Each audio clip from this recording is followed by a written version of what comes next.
दुसरी घटना आहे। मैं यही बोलूँगी उस आरोपी को सख्त उसको सजा देना चाहिए और कुछ भी नहीं, उसको सजा मिलना ही चाहिए। जैसे मेरी बच्ची को बेरहमी से मार दिया वैसे ही उसको भी ऐसे ही सजा मिलना चाहिए। अगर नहीं मिला तो हमको हवाले करो, उसको हम मारेंगे।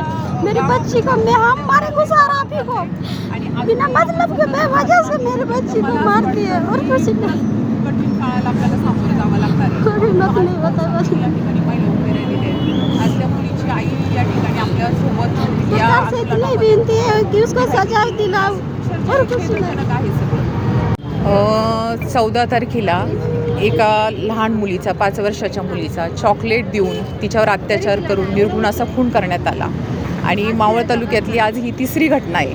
ही मुलगी जरी परप्रांतीय असली तरी ही भारताची कन्या आहे आणि मावळमध्ये भारतामध्ये जर अशा ह्या घटना घडत असेल तर मला असं वाटतं खूप खेदजनक आहे।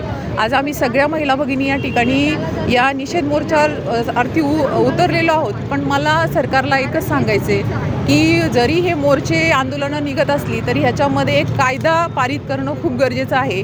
वयवर्ष 1 ते 13 वर्ष वयाच्या मुली असतील आणि ह्यांच्याबाबत जर ही घटना घडली आणि आरोपींनी जर या ठिकाणी गुन्हा कबूल केला आहे तर मला असं वाटतं अशा आरोपीला तर कुठलाही विचार न करता लगेच फाशी झाली पाहिजे, असा कायदा त्यांनी पारित करावा।